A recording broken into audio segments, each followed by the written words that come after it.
పూరా లోకల్. ఎన్నికలు పూర్తయిపోయాయి, సక్సెస్ఫుల్ గా మీరు గెలిచేశారు, కాంగ్రెస్ ని గెలిపించారు.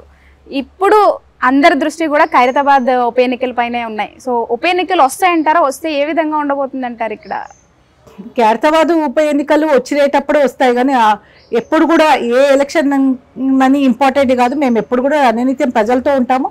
ఖైరతాబాద్ నియోజకవర్గంలో ఇప్పుడు మా పార్టీ పవర్లో ఉంది కాబట్టి, కాంగ్రెస్ ప్రభుత్వం నడుస్తుంది కాబట్టి అన్ని పథకాలు ప్రజలకు అందిస్తూ ప్రజలకు ఒక వారధిగా ఉండి, ప్రభుత్వానికి ప్రజలకు మధ్యలో వారధిగా ఉండి, అందులో ఖైరతాబాద్ నియోజక ప్రజలు నన్ను ఒక పీజీఆర్ బిడ్డగా ఖైరతాబాద్ ఆడపడుచుగా అందరితో సత్సంబంధాలు ఉన్నాయి కాబట్టి అవి కొనసాగిస్తూ ఉన్నాము.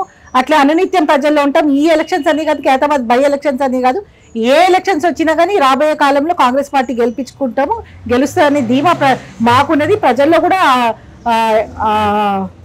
ఆ ఎన్విరాన్మెంట్ అయితే కనిపిస్తుంది అంటారు. అంటే ప్రభుత్వం పైన వ్యతిరేకత ఏం కనిపించకుండా కాంగ్రెస్ వైపు ప్రజలు ఉన్నారు అంటారా? ఖైరతాబాద్ లో ఒక చాలా యూనిక్ కాన్స్టిట్యున్సీ అమ్మా. ఎంతైతే రిచెస్ట్ రిచ్ ఉంటారో పూరెస్ట్ పూర్ కూడా ఉంటారు, చదువుకున్న వాళ్ళు ఉంటారు, మిడిల్ క్లాస్ వాళ్ళు ఉంటారు. అందరు కూడా ఒక పీజీఆర్ గారు చాలా ఏళ్ళ నుంచి కాన్స్టిట్యున్సీకి ఒక ఎమ్మెల్యేగా ఉండి ప్రాతినిధ్యం వహించిన కాన్స్టిట్యున్సీ.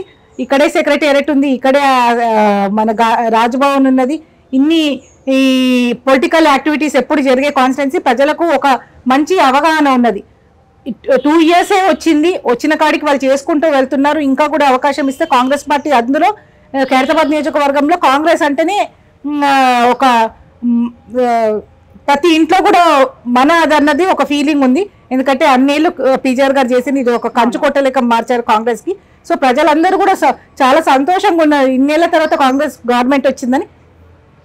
అవకాశం ఇవ్వాల. 2 ఏళ్లలో ఎవరు మార్పులు చేయలేరు. అది కూడా 10 ఏళ్ళ విధ్వంసం తర్వాత ప్రజలు ఇప్పుడు టైం ఇవ్వాలని, ఇచ్చిన టైంలో చేస్తూ ఉన్నారని సాటిస్ఫైడ్గా అయితే ఉన్నారు. 100% చేశామని చెప్పలేకపోయినా కానీ ఉన్న కాడికి అయితే చేసుకుంటూ వెళ్తున్నాము.